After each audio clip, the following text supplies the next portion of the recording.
business really changed for me when our youngest graduated from high school, because that's when I was looking for my next big project, if you will. And I had just had more and more people at that point in time. This would have been the fall of 2018. Okay. And I had more and more people coming to me saying, we want to buy our beef from the ranch.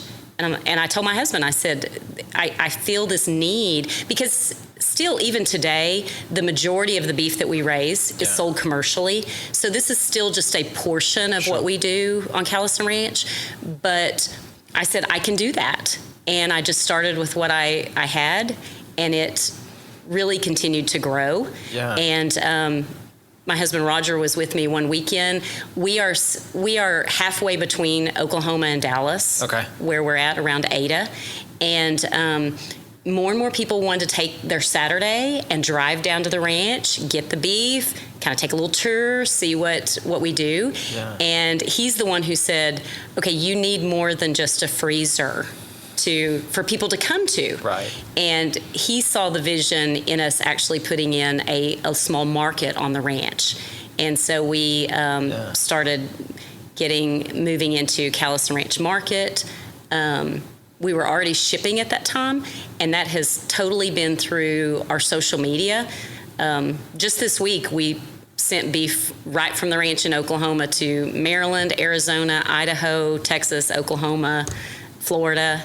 So they want that connection. But anyway, we decided this is something that I would do, and it's continued to grow. Yeah. So. Do you tie that kind of shipping it all around the country and sometimes worldwide or into a different nation? Do you kind of see that and attribute that to the social media side of things? I would say definitely for me it is. Yeah. Yeah, definitely social media, because people watch our social media and feel like they know us, but then once it started getting rolling, I think they also see that we have a premium product.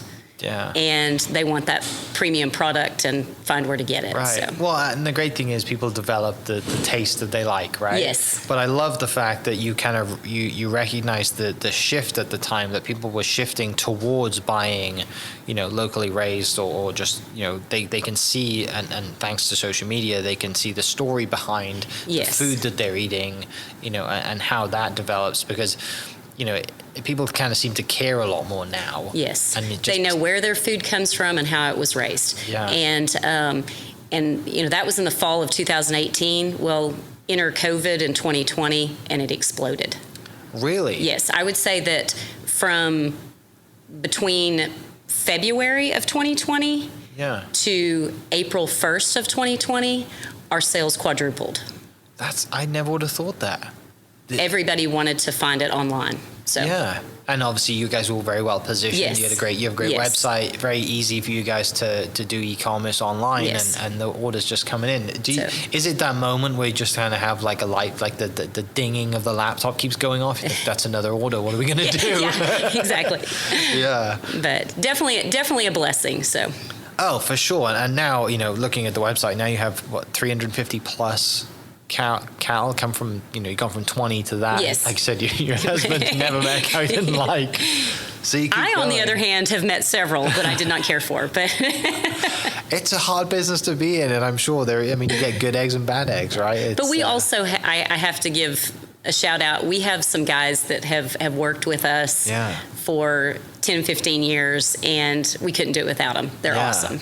So for the people listening, and I'll put the link to the description for the link to the website in the description. You guys can go and check that out and order some food from, while we're doing this. But what predominantly is kind of the products that you sell, and do you have a best selling kind of what is like the most popular stuff, and then just the product range in general? When Roger and I went to Africa on a safari a number of years ago, we found that it was amazing that nothing was wasted. Yeah. And we loved that. We loved that concept.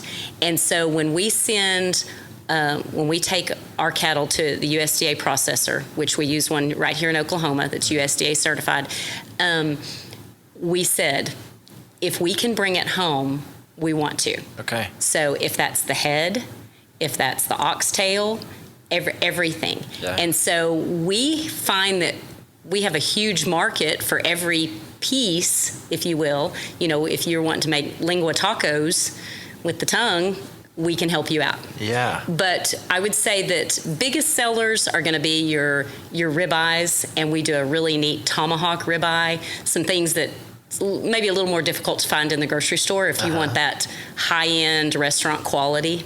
So we're able to do that. And then also our beef sticks are super popular. So